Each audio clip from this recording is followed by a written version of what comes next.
हाँ जी, अस्सलाम वालेकुम। आवाज़ आ रही है आपको? प्लीज़ बताइए।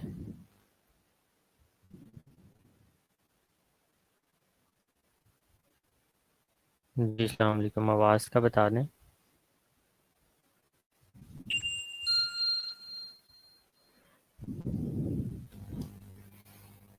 हाँ जी, आवाज़ आ रही है जी आपको?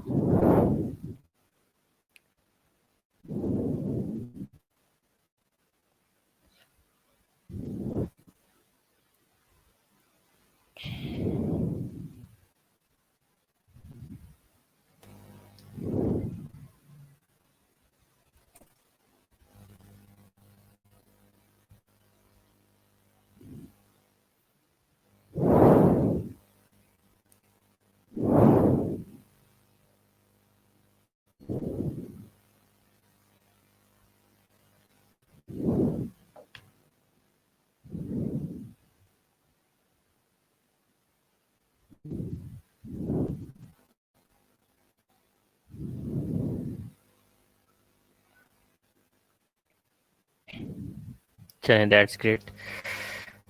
हाँ, स्टूडेंट्स बाकी कितने थे लास्ट क्लास में? और मुझे ये बताएं कि कितनी देर में बाकी लोग ज्वाइन कर लेंगे। उनको कहें ज्वाइन करें ताकि हम अपने सेशन का आगाज़ कर सकें। जी प्लीज़।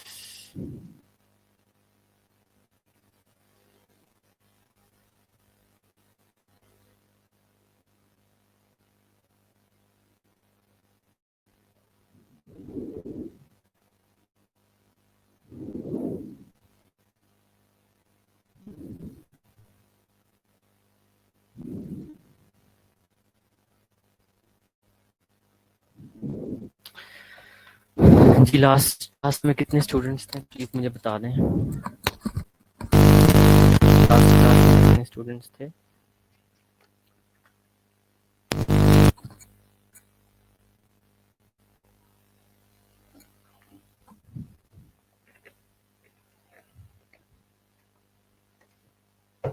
हाँ जी, लास्ट क्लास में कितने स्टूडेंट्स थे?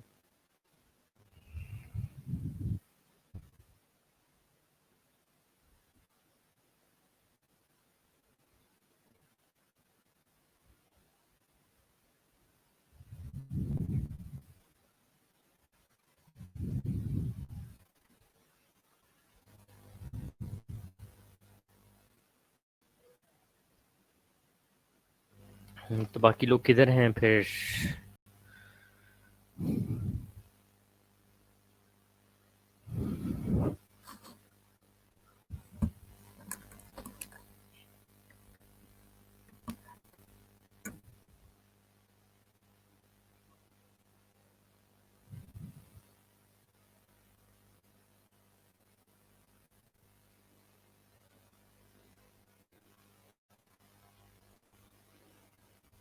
हम्म।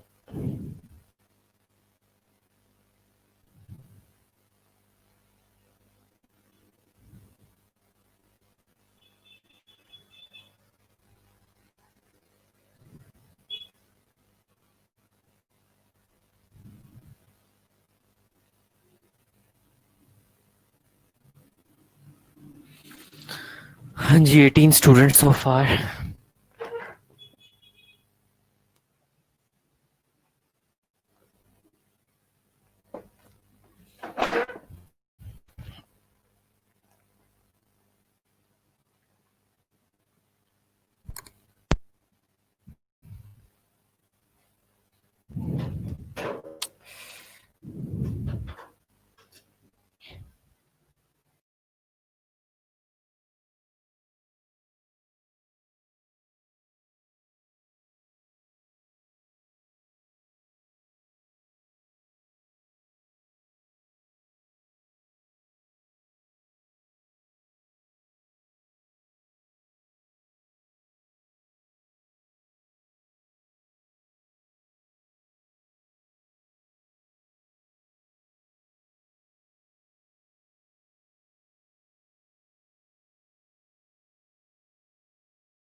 जी अब बताइए, अब आ रही है आवाज आपको?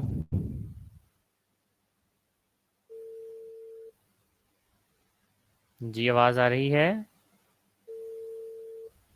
अब तो आ जानी चाहिए, मेरा ख्याल है माइक ऑफ था। जी आवाज आ रही है? ठीक है। अच्छा जी, मैंने अटेंडेंस आपकी लगा ली है। मेरे पास 19 स्टूडेंट प्रेजेंट हैं और यही स्टूडेंट्स की अटेंडेंस जो है वो आगे जाएगी कॉलेज के पास। तो मैं अभी कॉलेज में फ़ोन करने लगा हूँ और उनको मैंने कहना है कि जो मैं अटेंडेंस लूँगा सिर्फ वही चलेगी, उसके बाद वाली अटेंडेंस नहीं चलेगी। ठीक है? तो ये मैं कॉल में ला रहा हूँ आप लोगों के सामने ही।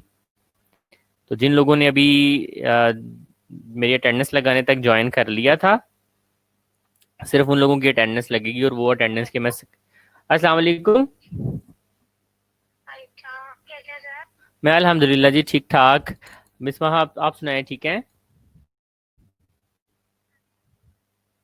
अच्छा मिस वहाँ ऐसा है कि कुछ स्टूडेंट्स जो है ना, वो बड़ा ना लेट ज्वाइन करते हैं। लाइक आप जब एंड में अटेंडेंस लगाने लगते हैं ना, तो उस वक्त ज्वाइन कर रहे होते हैं कई लोग। ठीक है, तो मैंने ना अटेंडेंस लगा ली है। मैंने स्क्रीनशॉट्स ले लिए हैं, 19 स्टूडेंट्स आए हैं पहले 10 मिनट के, तो वो मैं आपसे शेयर कर दूंगा। सिर्फ उन लोगों की अटेंडेंस लगानी है, बाकी सबको आप एब्सेंट मार्क करेंगे। ठीक है जी। तो मैं अभी शेयर कर रहा हूँ ताकि नेक्स्ट। हाँ जी बिल्कुल, तो वो आधा आधा लेक्चर मिस करके आते हैं, तो नेक्स्ट टाइम से इसी तरह हुआ करेगा कि जिन स्टूडेंट्स की पहले 10 मिनट में मैं अटेंडेंस आपको भेज दूंगा, आपने सिर्फ उनकी लगानी है, बाकी सारी क्लास एब्सेंट हुआ करेगी। ठीक है जी, चले मैं आपसे शेयर कर रहा हूँ अभी। थैंक यू, अल्लाह हाफिज। जी। सो अब जो लोग ज्वाइन करेंगे उनको कोई फायदा नहीं है क्लास में आने का। पढ़ने के लिए आना चाहते हैं आप, सो बिस्मिल्लाह आ जाएं। लेकिन आप आज एब्सेंट मार्क हो चुके हैं। वो लोग जो कि लेट ज्वाइन करते हैं वो एब्सेंट मार्क हो चुके हैं। ठीक है जी। पता नहीं आप लोगों को कब समझ आएगी, लाइक एग्जाम आने वाले हैं फिर भी आप लोग इस वक्त नॉन सीरियस बैठे हुए हैं इन चीज़ों को लेके। So that's not a good thing.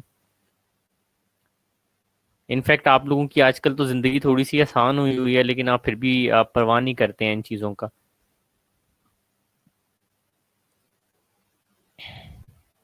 तो ये मैं आपकी अटेंडेंस उनको भेज रहा हूँ व्हाट्सएप पे, जो मैंने ली है यहाँ पे अभी तक।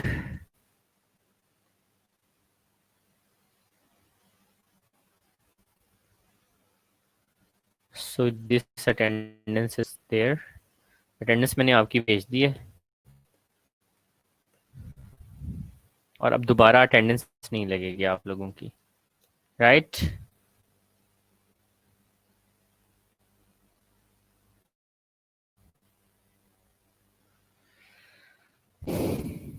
चलें जी। जी अटेंडेंस आप लोगों की लग चुकी है। मैं पहले बता दूं आपको, 19 स्टूडेंट प्रेजेंट थे मेरे पास उस वक्त। अब लोग जो लोग ज्वाइन करेंगे उन लोगों की एब्सेंट मार्क होगी। चलें जी। अच्छा, तो लास्ट लास्ट लेक्चर में मैंने आपसे क्या बात की थी, क्या करेंगे हम इस दफ़ा? ज़रा शेयर करें आप लोग मुझसे कि लास्ट लेक्चर में क्या डिस्कस हुआ था हमारे दरमियान।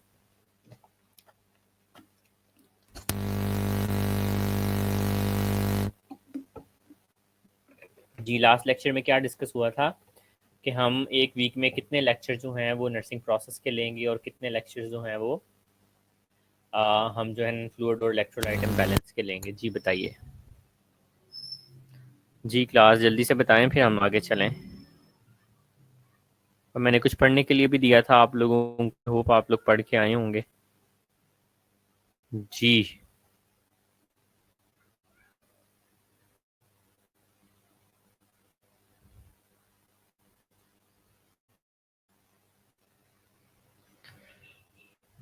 हाँ जी। साइड बाय साइड बहुत पढ़ेंगे और एक लेक्चर हमारा नर्सिंग प्रोसेस का हुआ करेगा, 2 लेक्चर हमारे उनके हुआ करेंगे।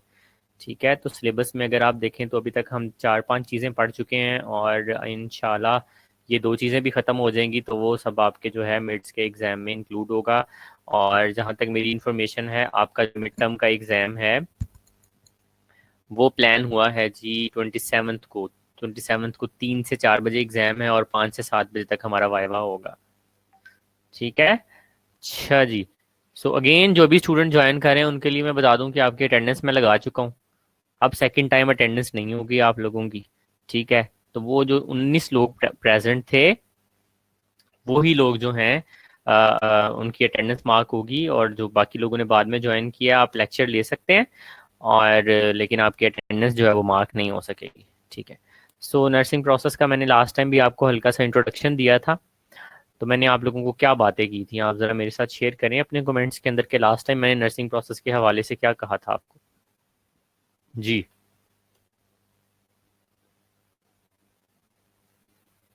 जी तो क्या शेयर किया था मैंने आपके साथ नर्सिंग प्रोसेस के हवाले से।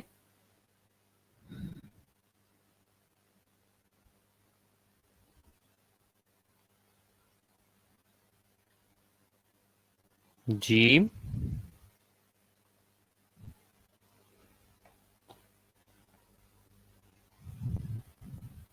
कोई पढ़ के आए हैं नर्सिंग प्रोसेस के हवाले से आप लोग। आई थिंक खदीजा ने कुछ शेयर भी किया था ग्रुप के अंदर। तो कुछ पढ़ा है क्या।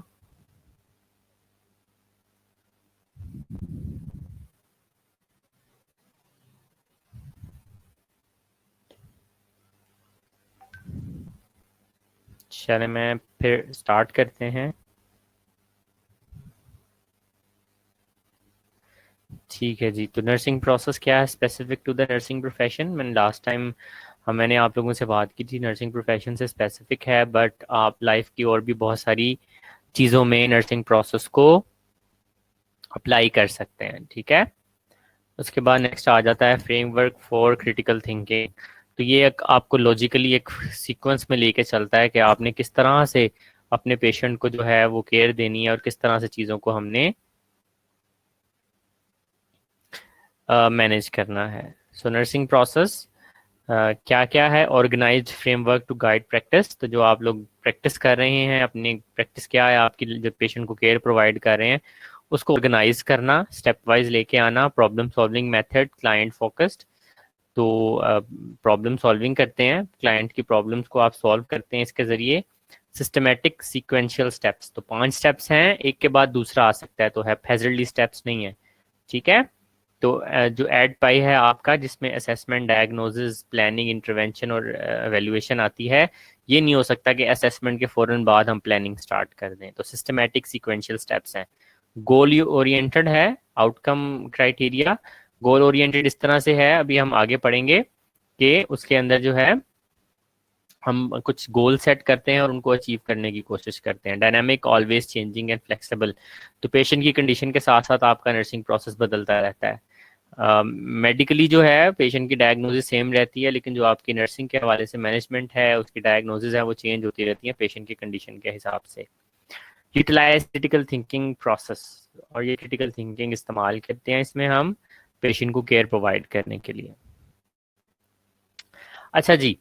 सो आप लोगों को अब मैं आप लोगों को एक क्वेश्चन करूंगा कि ये सामने आपके सारा डाटा इसमें प्रोसेस की डेफिनेशन जो है वो बतानी है। जी नर्सिंग प्रोसेस की डेफिनेशन बतानी है आप लोगों ने। जो लोग रिपीट करने के लिए कहते हैं वो प्लीज़ यूट्यूब पे जाके लेक्चर को जितना उनका रह जाता है वो प्लीज़ देख लिया करें वहाँ से, क्योंकि बार बार रिपीट करना इज़ नॉट पॉसिबल। जी तो ये जो आपके सामने एक कुछ स्टेप्स सॉरी कुछ पॉइंट्स लिखे हुए हैं इनको माइंड में रख के नर्सिंग प्रोसेस की डेफिनेशन बनानी है। और अगेन आप लोगों को मैं बता दूं कि नर्सिंग प्रोसेस जो है इसकी डेफिनेशन जो है this very very very important, viva के लिहाज से भी इम्पोर्टेंट है और साथ में जो है आपका ये थ्योरी के लिहाज से भी इसकी डेफिनेशन आ जाती है। खदीजा इतनी छोटी सी definition, nursing process is the systematic method provide care to the client. बिल्कुल ठीक कह रहे हो, बट छोटी सी नहीं, देखो कितने सारे पॉइंट्स हैं, इन सबको एडजस्ट कर सकते हो कहीं ना कहीं। तो एक अपनी डेफिनेशन बनाने की कोशिश करें इन पॉइंट्स को सामने रखते हुए। जी। जी इन पॉइंट्स को सामने रखते हुए एक अपनी डेफिनेशन प्लीज बनाने की कोशिश करें। अरे अब बना सकते हैं आप।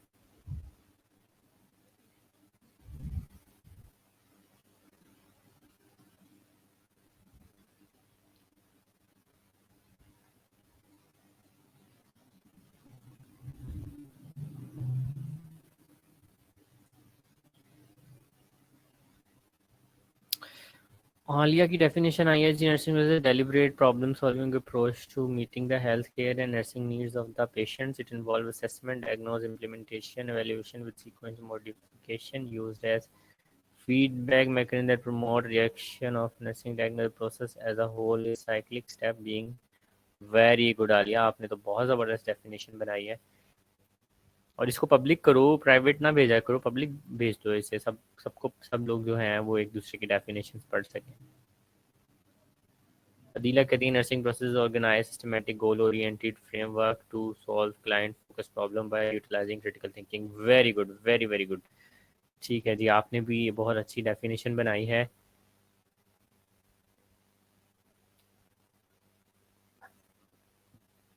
ठीक है, चलें अब आपको एक और चीज़ मैं बता दूं यहाँ पे।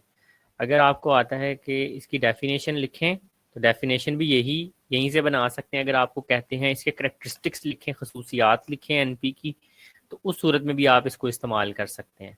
ठीक है, ये जो जितने पॉइंट्स हैं ये एज आ खसूसियात भी इस्तेमाल हो सकते हैं आपके एनपी के नर्सिंग प्रोसेस के। ठीक है, समझ आ गई आप लोगों को? चलें, सब ने ऑलमोस्ट शेयर कर दिया है। अब हम नेक्स्ट चलते हैं थोड़े से एडवांटेजेस ऑफ नर्सिंग प्रोसेस की तरफ। चले, बस बस बस, ठीक है ठीक है, सारों ने अपनी डेफिनेशन शेयर कर दी हैं।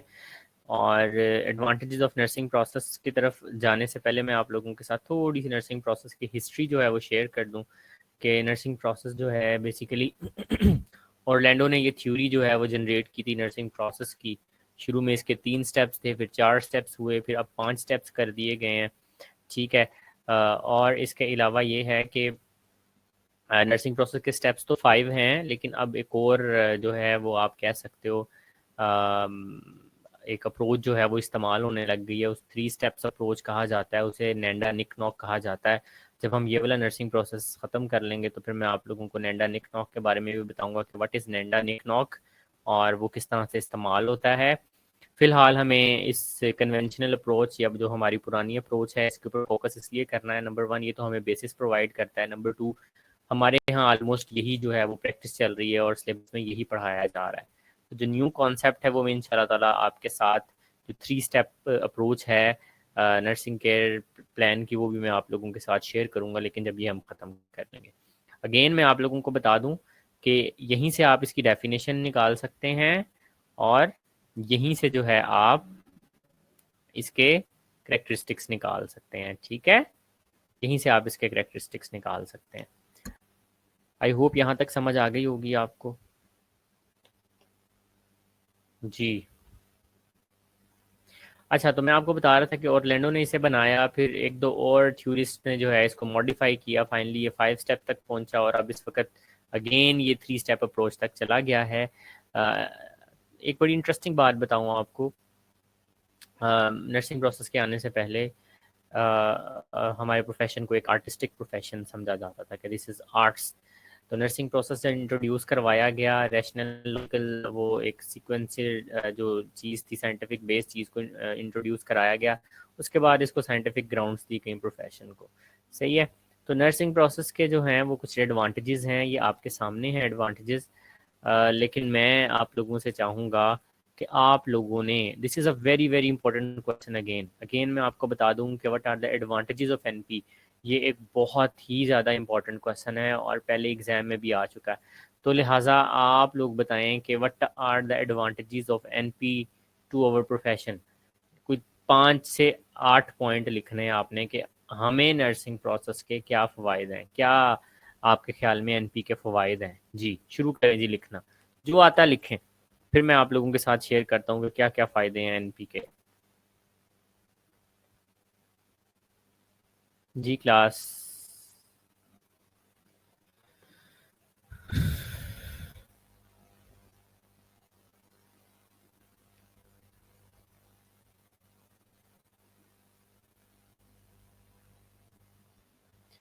जी what are the benefits of NP, please share करें।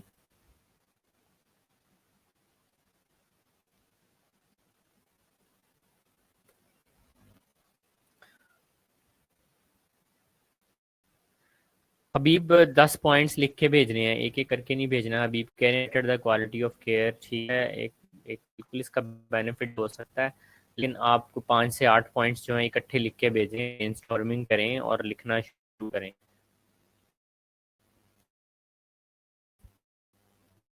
इससे आप, मैं इस तरह की बात, अपनी जो कैपेसिटी है वो इंक्रीज हो, और एग्जाम में बाजू का बहुत सारी ऐसी चीज़ें भी आ जाती हैं जो कि हमने नहीं पढ़ी होती हैं, तो उसमें भी आप लोग कुछ ना कुछ लिख सकें। तो मैं, मेरा ये पर्पज़ होता है ये एक्सरसाइज कराने का।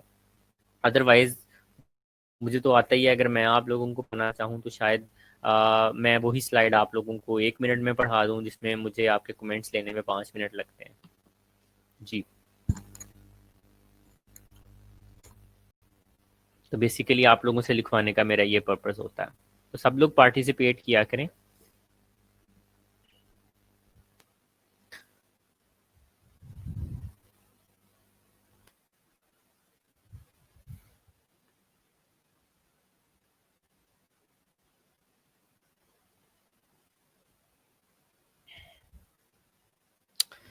जी 5 to 8 पॉइंट्स लिखते हैं, देखते हैं सबसे पहले कौन भेजता है। पहले 2-3 जो है मैं वो आप लोगों के साथ शेयर करूंगा, उसके बाद हम आगे चलेंगे।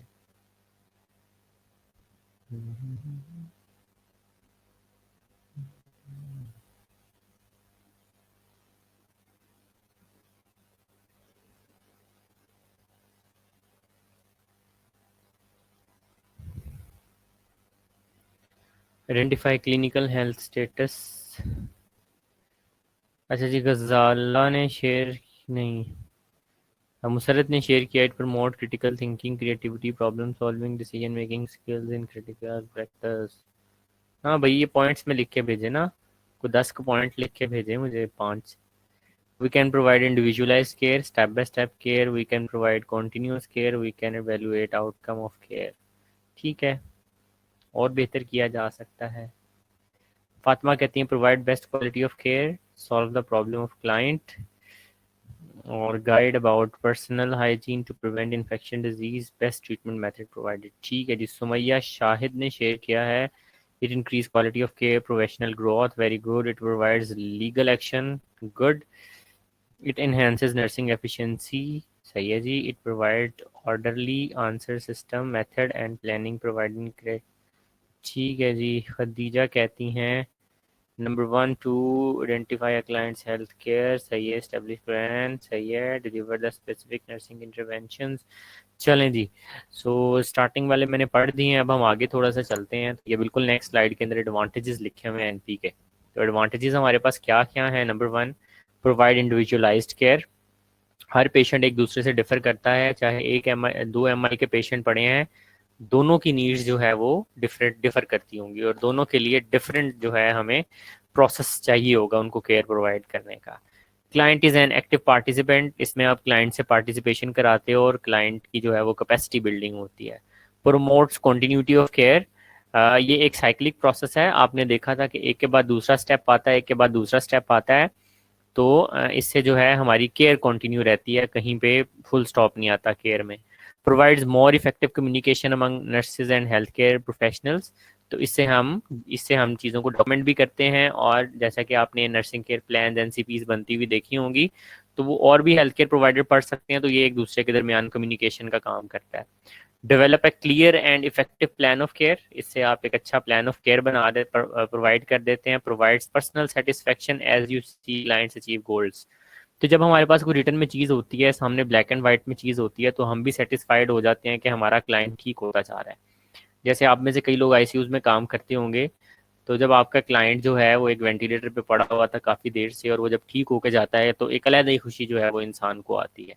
ठीक है, सो हम भी सेटिस्फाई होते हैं कि हमारा क्लाइंट ठीक होकर जा रहे हैं। Professional growth has you evaluate effectiveness of your intervention, इससे प्रोफेशनल ग्रोथ इस तरह से होती है कि हम इफेक्टिवनेस ओवर इंटरवेंशन जो है उनको फिर मैयर करते हैं। हमने असेसमेंट की, हमने डायग्नोस किया, हमने प्लानिंग की, इंटरवेंशन की, और हमने एट द एंड हमने अपनी इंटरवेंशंस को एवेल्युएट किया, तो हम बहुत कुछ सीख रहे होते हैं इससे कि नेक्स्ट टाइम अगर इस दफ़ा मेरा क्लाइंट नहीं ठीक हो सका मेरी इंटरवेंशन से, नेक्स्ट मुझे क्या ऐड करने की ज़रूरत है। तो ये एक लर्निंग का फोरम भी प्रोवाइड करती है। इसके अलावा इसके हमारे प्रोफेशन को भी बड़े फ़ायदे हैं, वो अब आप अपने पास नोट डाउन कर सकते हैं। ये हमारे पास तकरीबन अ, छः छः छः लिखे हुए हैं, 6-7 लिखे हुए हैं। तो कुछ और ऐड इस तरह से कर सकते हैं कि it provide scientific grounds to our profession, scientific basis देता है हमारे प्रोफेशन को, ठीक है, और एक सिस्टमेटिक मैनर में हमें काम करने की तरगीब देता है। तो ये सारी चीज़ें हैं जो आप इसमें और भी ऐड कर सकते हैं। तो मैंने आपको पहले ही कहा था कि जो नर्सिंग प्रोसेस है ये क्या है, एक साइक्लिक प्रोसेस है। लास्ट टाइम हमने एड पाई पे बात की थी, तो ये आपके सामने एड पाई बना हुआ है, सही है। तो साइक्लिक किस तरह से है, हमेशा असेसमेंट के बाद डायग्नोज होता है, और डायग्नोज के बाद हम प्लान करते हैं, प्लान करने के बाद उसको इम्प्लीमेंट करते हैं, इंटरवीन करते हैं, और इम्प्लीमेंट करने के बाद हम एवेलुएट करते हैं। और अगर हमें एवेलुएशन में लगे कि हमारे क्लाइंट की प्रॉब्लम ठीक नहीं हुई है, तो फिर हम अगेन असेस करते हैं, और ये फिर जो है हमारे सामने ये जो एक साइकिल है ये चलता जाता है, चलता जाता है, चलता जाता है, चलता जाता है, ठीक है। तो ये इस तरह से एक साइक्लिक प्रोसेस है। जी, यहाँ तक आप लोगों को समझ आ गई है, मुझे बताएं, फिर हम आगे चलते हैं। जी क्लास, यहाँ तक समझ आ गई है आपको? नेक्स्ट चलें, कुछ सवाल तो नहीं है?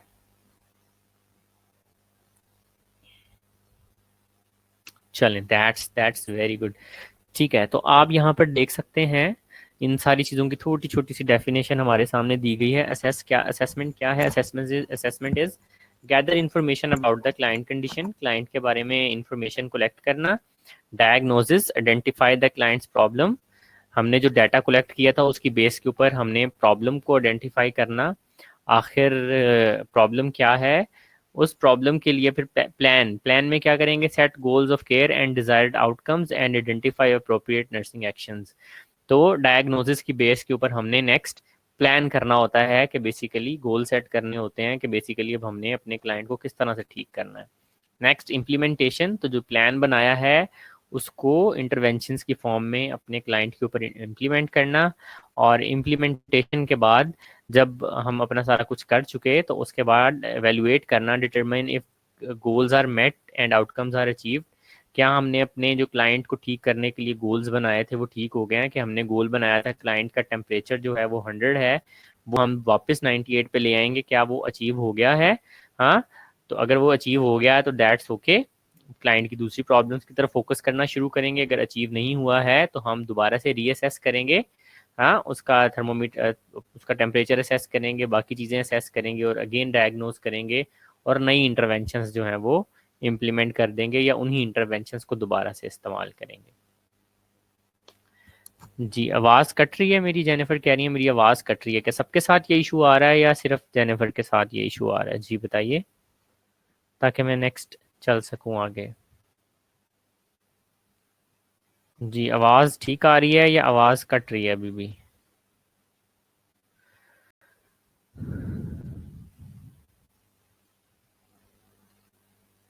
चलें, अगर आपको यहाँ तक भी थोड़ी बहुत अंडरस्टैंडिंग किसी चीज़ की नहीं हुई थी तो वो आगे आपको क्लियर हो जाएगा, क्योंकि आगे अभी हम देखेंगे कि हम हर स्टेप को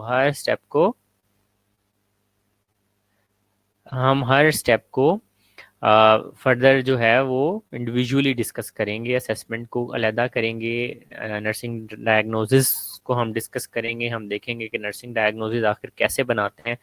तो ये सारी की सारी चीज़ें हम डिस्कस करने जा रहे हैं, ठीक है। तो अगर कोई चीज़ रह गई थी, कुछ समझ नहीं आई है, तो वो इंशाल्लाह ताला नेक्स्ट आप लोगों को समझ आ जाएगी। तो सबसे पहली चीज़ जो है वो हमारे पास असेसमेंट है। सो असेसमेंट तो आप लोगों ने as a subject full fledge पढ़ा हुआ है। अच्छा, जिन लोगों को आवाज़ नहीं आ रही, भाई आपके इंटरनेट कनेक्शन में कोई प्रॉब्लम है, क्योंकि बाकी सबको ठीक आ रही है, तो आप प्लीज़ ज़रा री एवेल्युएट करो अपने इंटरनेट को।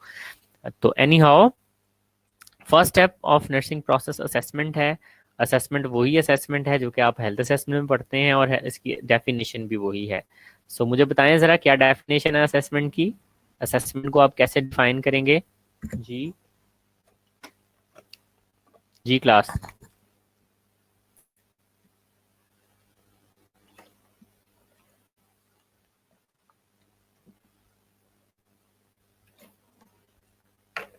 जी असेसमेंट को कैसे डिफाइन करेंगे आप लोग?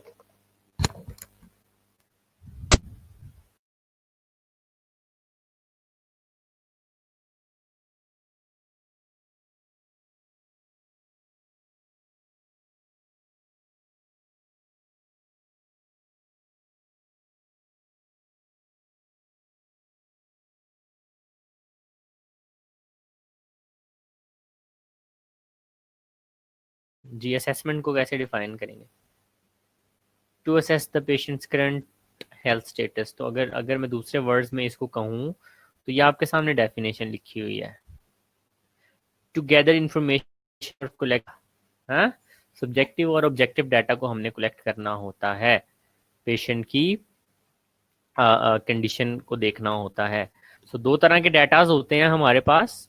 प्राइमरी डाटा होता है और सेकेंडरी डाटा होता है। प्राइमरी डाटा हमारे पास वो होता है जो कि हम फर्स्ट हैंड पे डाटा कलेक्ट करते हैं। मैं पेशेंट के पास गया, उससे सवाल पूछे, उसकी फैमिली से सवाल पूछे, तो this is a first hand data और इसको प्राइमरी डाटा कहा जाता है। सेकेंडरी डाटा जो होता है वो ऐसा डाटा होता है जिसको सेकंड हैंड डाटा भी कहा जाता है। मतलब वो डाटा किसी और ने कलेक्ट किया, ठीक है, और आप जो है उसे आप उसे इस्तेमाल कर रहे हैं। जैसा कि फिजिशियंस एग्जाम, फिजिशियन ने अपने नोट्स डाले, आपने वो पढ़ लिए, that is secondary data for you. किसी और ने नर्सिंग हिस्ट्री ली, आप उसे पढ़ रहे हैं। टीम मेंबर्स ने, कोई और टीम मेंबर्स ने डाटा लिया, वो आप देख रहे हैं। लैब रिपोर्ट्स देख रहे हैं, डायग्नोस्टिक टेस्ट्स जो हैं उनकी रिपोर्ट्स देख रहे हैं। तो ये सारा हमारे पास सेकेंडरी डाटा होता है। प्राइमरी डाटा वो होता है जो कि आप खुद से कलेक्ट करते हैं अपने पेशेंट से। ठीक है, तो this is there are two types of data, number one is primary and number two is secondary. I hope आप लोगों को क्लियर हो गया होगा, क्योंकि एमसीक्यू आ जाता है बाजुकात कि एक लैब रिपोर्ट कराई गई, एक पेशेंट की ईसीजी कराई गई, तो ये आप इसे रीड आउट कर रहे हैं या इसको एवेल्युएट कर रहे हैं, तो ये कौन से वाला डाटा है। तो आपको फ़ौरन से आ जाना चाहिए कि दिस इज कौन सा डाटा है। ईसीजी अगर आपने कराई है तो कौन सा डाटा है, दिस इज सेकेंडरी डाटा। ठीक है, उसके बाद डाटा की फर्दर टू टाइप्स हैं। Number one is subjective data, number two is objective data. अब ये ज़रा कुछ चीज़ें हैं जिनको नोट करते जाना है। सब्जेक्टिव डाटा जो है इनको सिम्टम्स भी कहा जाता है। हाँ, सब्जेक्टिव डाटा को सिम्टम्स भी कहा जाता है। ये आप देख सकते हैं, तीन नाम है इसके, सब्जेक्टिव, सिम्टम और कोवर्ट डाटा।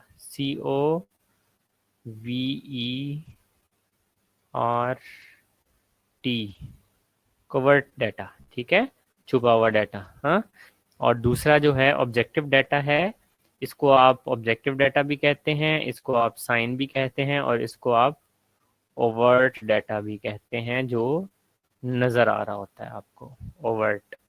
ठीक है, समझ आ रही है?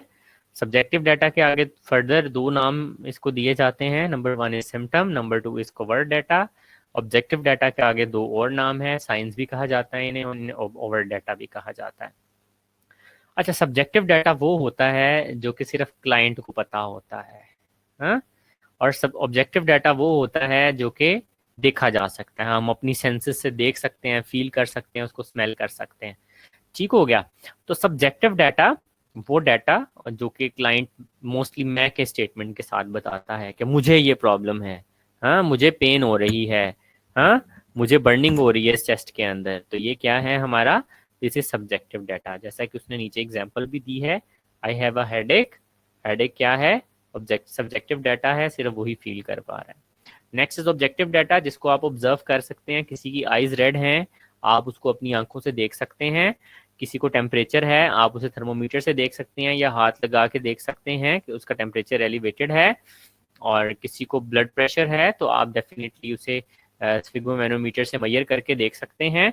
तो जिन चीज़ों को आप अपनी सेंसेस के जरिए या किसी आलात के जरिए देख सकते हैं, उनको ऑब्जेक्टिव डाटा कहा जाता है। और वो डाटा जो कि हमें नज़र नहीं आता, जो कि हमें लाजमी तौर पे पेशेंट ने बताना होता है, उसको सब्जेक्टिव डाटा कहा जाता है। ठीक है जी, समझ आ रही है? चलें आगे। चलें जी, नेक्स्ट चलें। कोई क्वेश्चन है यहाँ तक तो प्लीज़ बता दें।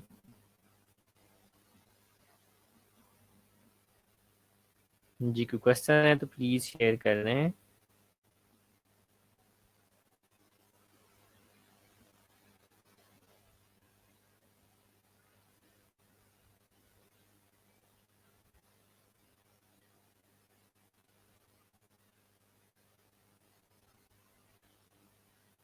ठीक है जी, अब हम नेक्स्ट चलें फिर।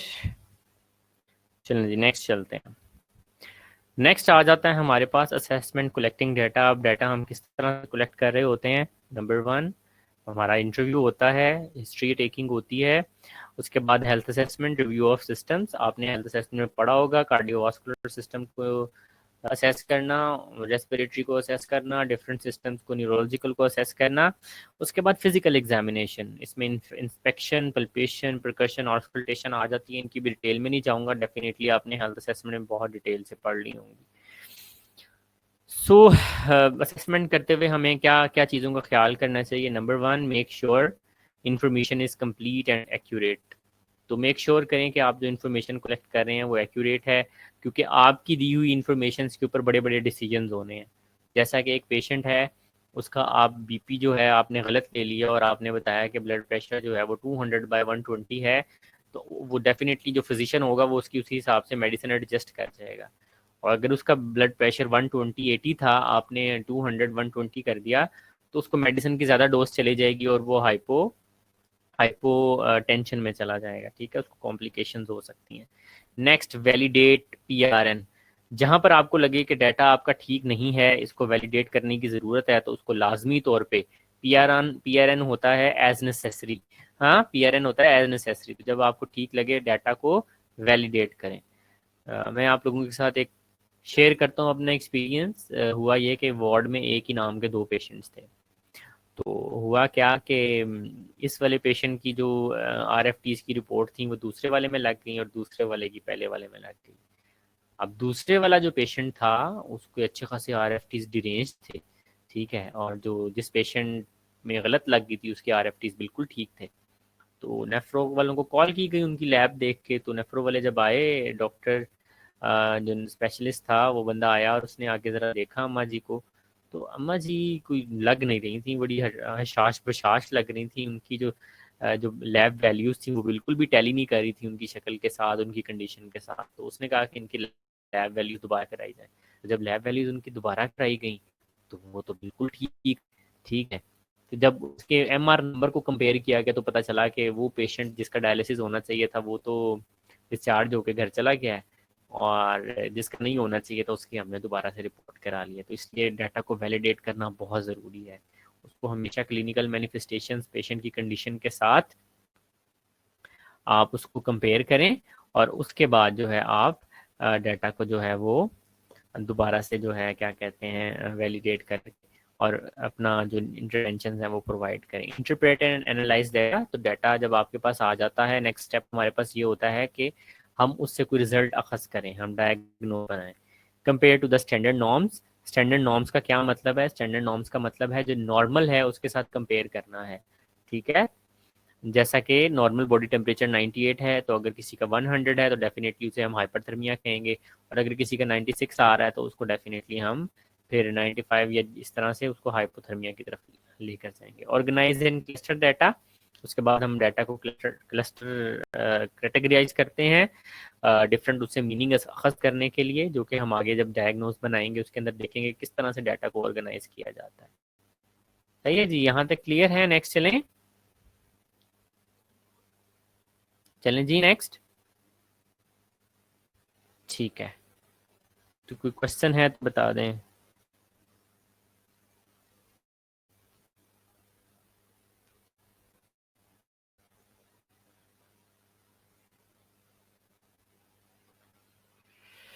चलें, ठीक है, तो कुछ एग्जांपल्स हैं असेसमेंट की। Obtaining info from nursing assessment history. History ली आपने। एक client diagnosed with hypertension, BP इतना है, 2 gram sodium diet, anti hypertensive medicine prescribe हो गई। Client stated I really don't watch my salt, it's hard to do and just don't I get it.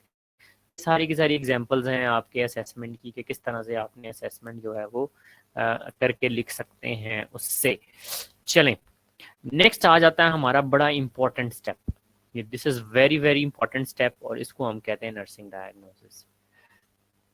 अच्छा, इस पे जाने से पहले मैं ज़रा आप लोगों से पूछना चाहता हूँ कि आप लोगों ने क्या नर्सिंग प्रोसेस इससे पहले पढ़ा है, पोस्ट बेसिक के अंदर या वट एवर कहीं पे आपने इसको पढ़ा हो। तो मैं जानना चाह रहा हूँ कि कितने लोग जो हैं वो अवेयर हैं। क्योंकि ये जो नर्सिंग डायग्नोसिस वाला स्टेप जो है, जो अभी मैं आप लोगों के साथ शेयर करने लगा हूँ, दिस इज़ क्वाइट ट्रिकी।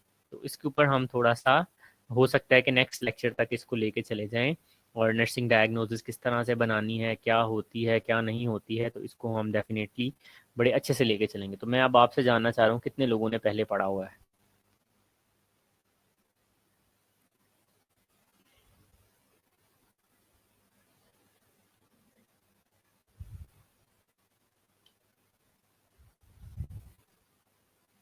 पहले कितने लोगों ने पढ़ा हुआ है?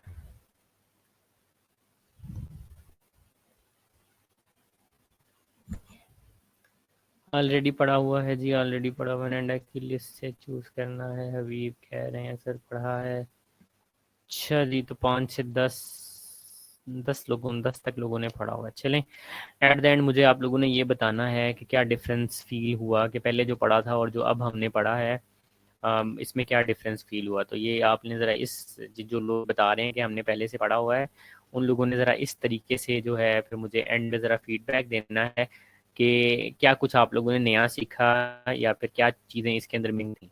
ठीक है, ताकि मैं नेक्स्ट टाइम उनको इनकॉर्पोरेट करूँ। तो जिन लोगों ने पढ़ा हुआ है, तो मुझे जो है, जब हम नर्सिंग प्रोसेस ये चैप्टर ख़त्म कर देंगे, तो मुझे ज़रा फीडबैक देना है इस चीज़ के लिए कि इसमें क्या कुछ ऐड किया जा सकता है, या फिर आप जो है इसमें जैसे आपने क्या नया सीखा है। ठीक है, अच्छा जी। सो ऑलरेडी पढ़ा है, काफ़ी लोगों ने कहा है जी। चलें, हम आगे चलते हैं, नर्सिंग डायग्नोसिस की तरफ चलते हैं। सो जो नर्सिंग डायग्नोसिस है, this is basically ND is the second step of NP. हाँ, तो this is second step of NP. Second step है हमारा interpret and analyse cluster data. तो जो डेटा हमने पहले कलेक्ट किया था, अब उसको हम एनालाइज करेंगे और उससे कोई एक मतलब निकालेंगे। हाँ, उससे हम पता लगाएंगे कि ये जो पेशेंट को जो इतनी सारी प्रॉब्लम चल रही है, बेसिकली इसका क्या मतलब है, पेशेंट को हुआ क्या है। अपने नॉलेज को इस्तेमाल करते हुए हमने एनडी बनानी है। ठीक है, identify clients problem and strength. और देखेंगे क्लाइंट, इसमें हम आइडेंटिफाई करेंगे कि क्लाइंट की प्रॉब्लम्स क्या हैं और उससे लड़ने के लिए उसकी स्ट्रेंथ्स क्या हैं। सो नेक्स्ट चीज़ है एनडी जो है, बेसिकली एनडी जो है वो ऐसे ही नहीं बना दी जाती। एनडी के अंदर एक प्रॉपर उसका क्राइटेरिया है, और वो क्राइटेरिया का एक फर्स्ट पार्ट जो होता है वो हम लेते हैं नेंडा से। और नेंडा क्या है? NANDA is North American Nursing Diagnosis Association formulate nursing diagnosis, statement of how the client is responding to an actual or potential problem that requires nursing intervention। तो ये आप देख सकते हैं, दिस इज द डेफिनेशन। ये है जी definition ND की, nursing diagnosis की ये डेफिनेशन दी हुई है। इस डेफिनेशन को याद कर लेना आप लोगों ने। ठीक है, और अगेन मैं बता दूं, ये जितने भी इसके स्टेप्स हैं उनकी डेफिनेशंस बहुत इंपॉर्टेंट है। सबसे पहले मैंने आपको बताया नर्सिंग प्रोसेस डेफिनेशन इंपॉर्टेंट है, उसके करेक्टरिस्टिक्स इंपॉर्टेंट हैं। उसके बाद नेक्स्ट आ जाता है हमारे पास एनडी। एनडी भी इंपॉर्टेंट है, नर्सिंग डायग्नोसिस की डेफिनेशन भी इंपॉर्टेंट है, और यहाँ पे नेंडा भी इंपॉर्टेंट है। एनडी की डेफिनेशन और इसकी टाइप्स जो हैं ये पास पेपर्स में आ चुकी हैं। एनपी की डेफिनेशन जो है और उसकी करेक्टरिस्टिक्स पास पेपर में आ चुकी हैं। नेंडा के फंक्शंस जो हैं वो पास पेपर्स में आ चुके हैं, जो कि अभी मैं एक आप लोगों को छोटी सी असाइनमेंट देने जा रहा हूँ कि आपने NANDA, North American Nursing Diagnosis Association के 8 फंक्शंस लिखने हैं। 8 फंक्शंस लिख के लाने हैं नेक्स्ट टाइम। और मेरी कोशिश बल्कि होगी कि मैं स्लैम्स के ऊपर जो है आपकी एक जो है वो असाइनमेंट अपलोड कर दूँ इसके हवाले से। और ये लेक्चर भी मैंने अभी अपलोड करना है, तो मैं वहाँ पे असाइनमेंट भी अपलोड कर दूंगा। और वो आपने असाइनमेंट जो है ना प्लीज़ अपलोड करनी है। अगेन असाइनमेंट सुन लें, व्हाट आर द 5, तकरीबन 8 कर लें, 8 फंक्शंस ऑफ नेंडा। नेंडा के 8 फंक्शंस कौन कौन से हैं? एक फंक्शन तो हमें पता है कि हमें नर्सिंग डायग्नोसिस बनाने में हेल्प आउट करती है, लेकिन इसके और भी बहुत सारे फंक्शंस हैं। ये आपके पास पेपर्स में आ चुका है। ठीक है, कि नेंडा के बेसिकली फंक्शंस क्या हैं। चलें, हम आगे चलते हैं। तो यहाँ पे डेफिनेशन को आपने अच्छे से याद कर लेना है, और दूसरी चीज़ मैंने आपको असाइनमेंट में दे दी है। अच्छा, again this is again very important thing कि what are the difference between nursing diagnosis and medical diagnosis. So nursing diagnosis within the scope of nursing practice, वो हम अपने प्रोफेशन के हिसाब से करते हैं, और मेडिकल डायग्नोसिस जो है वो डेफिनेटली मेडिकल के स्कोप ऑफ प्रैक्टिस में होती है। एनडी जो है identify responses to health and illness, basically ये देखती है कि हेल्थ और इलनेस को क्या है इसमें रिस्पॉन्स। और ये जो एमडी है मेडिकल डायग्नोसिस जो है बेसिकली ये क्या है, फोकस ऑन क्योरिंग पैथोलॉजी, तो ये पैथोलॉजी के ऊपर फोकस करता है, पेशेंट के डिजीज प्रोसेस पे फोकस करते हैं उसको ठीक करने के लिए। Can change from day to day, तो आज पेशेंट को डिहाइड्रेशन है, कल पेशेंट को पेन हो रहा है, परसों पेशेंट को फीवर है, तो एनडी जो है वो चेंज हो सकती है बार बार।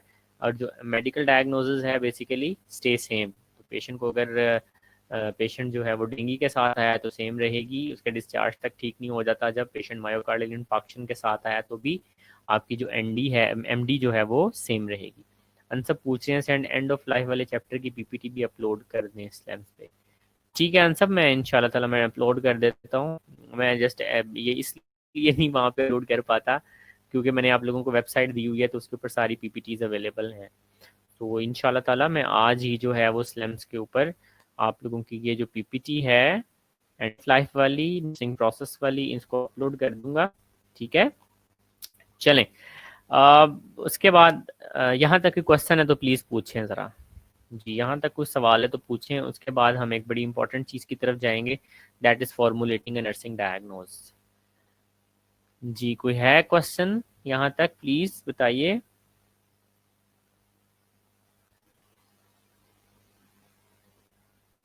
जी सवाल।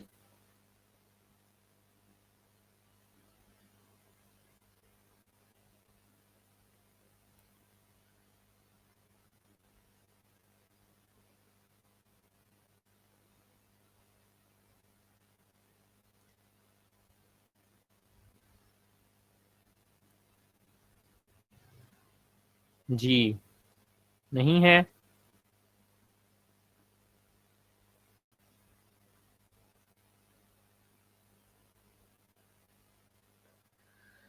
ठीक है जी, सो जो नर्सिंग डायग्नोसिस है उसको 3 स्टेप्स में बनाया जाता है।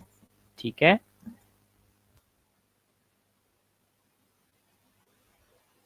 अच्छा जी, तो जो नर्सिंग डायग्नोसिस है वो 3 स्टेप में बनाई जाती है।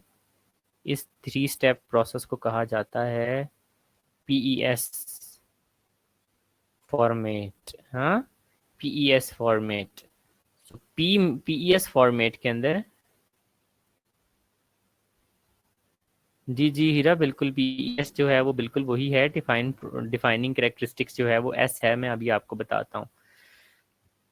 तो पी से बनता है प्रॉब्लम स्टेटमेंट, ये आप देख सकते हैं, this is P problem statement.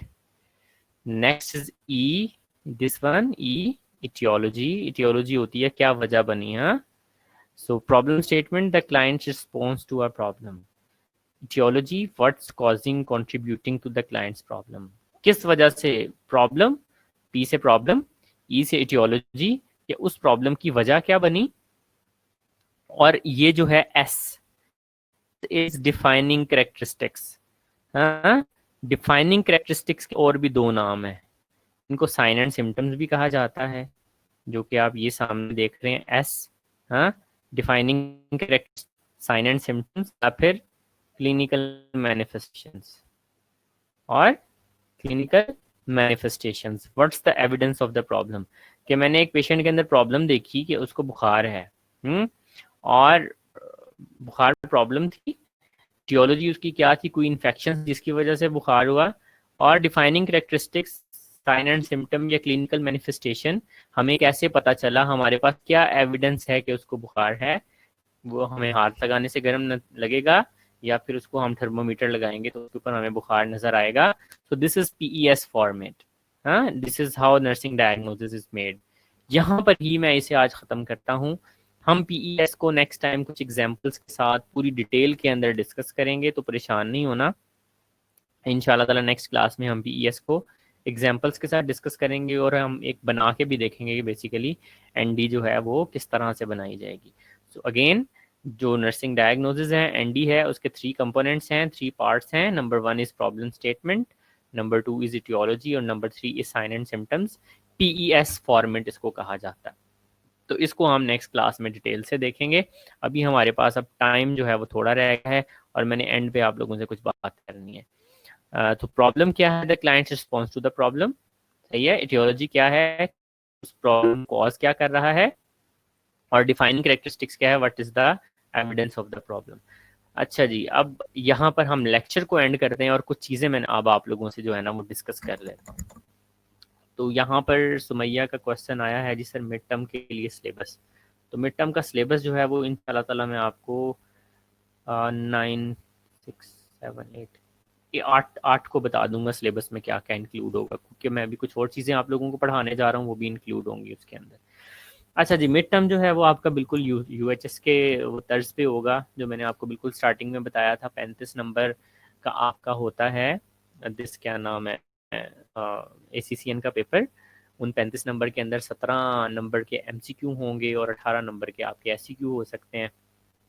तो ये इस तरह से होगा, एमसीक्यू और एससीक्यू दोनों होंगे। तो बेसिक डेफिनेटली वो स्लैम्स के ऊपर होगा, और स्लैम्स पे जो मुझे अभी तक टेंटेटिव डेट मिली है एसीसीएन के एग्ज़ाम के लिए वो 27 जुलाई है। 27 जुलाई को 3 से 4 बजे के दरमियान 1 घंटे का पेपर होगा आपका एसीसीएन का, और बड़ा लिमिटेड सा टाइम होगा आपके पास। बड़ा लिमिटेड सा टाइम होगा आपके पास, ठीक है। और इसीलिए आपको बड़ा वेल प्रिपेयर्ड होना पड़ेगा। आपके पास लिमिटेड सा टाइम होगा एमसीक्यूज को करने के लिए, ज़्यादा ओपन टाइम नहीं होगा आपके पास। सो लिहाजा बड़ी अच्छी सी तैयारी करनी है आप लोगों ने। अनसब कह रहे हैं कि सर सिलेबस थोड़ा कम कर दें मिड टर्म में। मैंने सिलेबस तो अनसब बताया ही नहीं है अभी, और मेरा ख्याल है कि मैं I am the only person जिसने आपको सबसे कम पढ़ाया, और बड़े स्लो पेस के ऊपर मैं लेके चला हूँ, क्योंकि मैं अंडरस्टैंड कर रहा था कि आपको ऑनलाइन पढ़ने में अभी थोड़ी सी जो है वो प्रॉब्लम आ रही है। तो मेरा जहाँ तक ख्याल है कि सबसे कम मैं नहीं पढ़ाया हुआ आपको, और किसी ने इतना कम नहीं पढ़ाया होगा जितना मैंने कम पढ़ाया आपको। मैं बहुत स्लोली लेकर चला हूँ आप लोगों को। उसके बाद नेक्स्ट चीज़ इज आपका वाइवा होगा, उसके बाद 5 बजे से लेकर 7 बजे तक 27 को ही।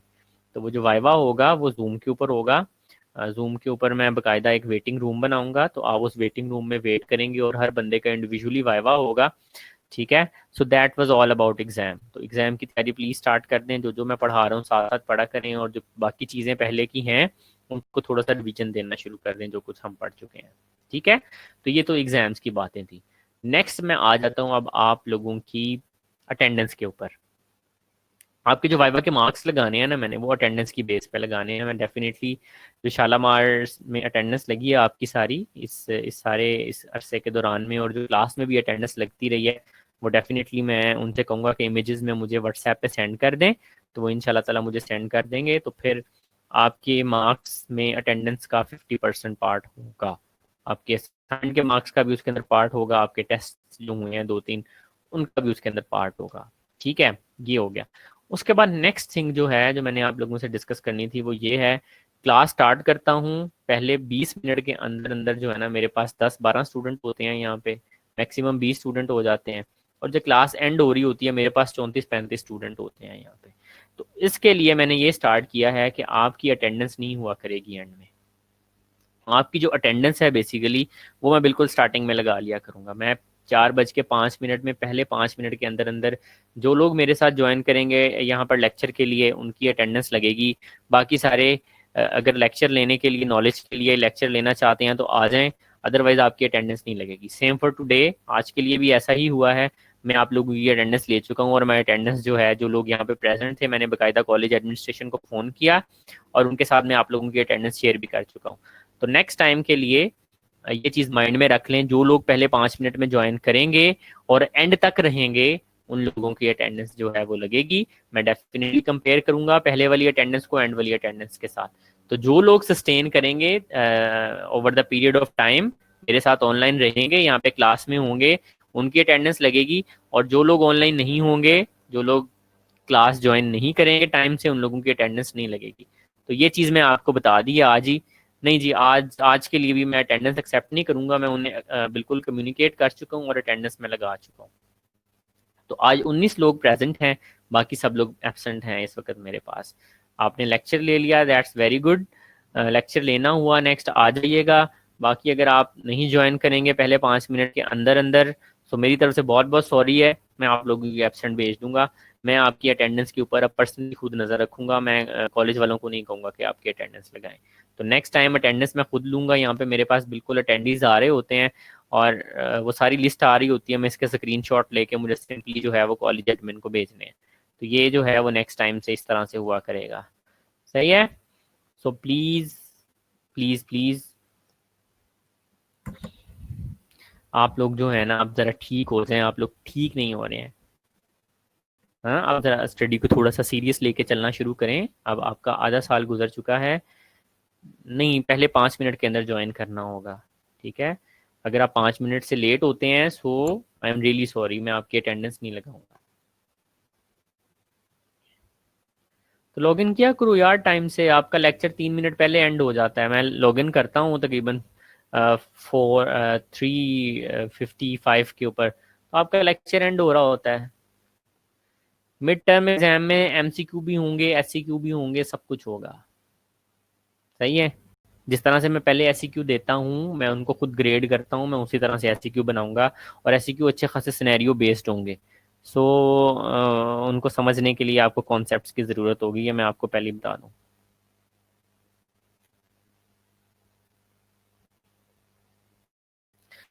जी कभी कभी आनी चाहिए, रोज रोज तो कनेक्शन प्रॉब्लम नहीं आनी चाहिए ना आंसर। नहीं शुमाइला, 10 मिनट्स नहीं होंगे, 5 मिनट्स होंगे पहले। आप 5 मिनट्स में ज्वाइन करें, उसके बाद से आई एम रियली सॉरी, मैं आपकी अटेंडेंस नहीं एक्सेप्ट करूंगा। हिना कह रही है ईमेल लेट आई थी। हिना मेरी बात सुनो, ईमेल तो आपको 3 बजे आ जाती है ना, मेरे से पहले भी लेक्चर होता है। उसी लिंक पे क्लिक करके आप लोग ज्वाइन करते हो, ईमेल कौन सा लेट आएगी आपको। So this is your headache. Net issue को किस तरह से सॉल्व करना है, बाकी इश्यूज को किस तरह से सॉल्व करना है, मुझे स्टार्टिंग के अंदर जो स्टूडेंट ज्वाइन करेंगे उन्हीं की अटेंडेंस होगी। और जो मुझे ये शुरू की मिड तक क्लास के अंदर जो है मेरे पास स्टूडेंट होते हैं, थोड़े होते हैं और एंड पे आके ज़्यादा हो जाते हैं, ये नहीं चाहिए। चलें, एनी ऑल हाफिज़, नेक्स्ट क्लास में मुलाकात होती है। नेक्स्ट क्लास का आपका टाइम हो चुका है। ठीक है जी, take care of yourself, और कल प्लीज़ ज़रा इसको रीड आउट करके आइएगा जो मैंने आप लोगों को आज पढ़ाया है। टेक केयर, अल्लाह हाफिज़।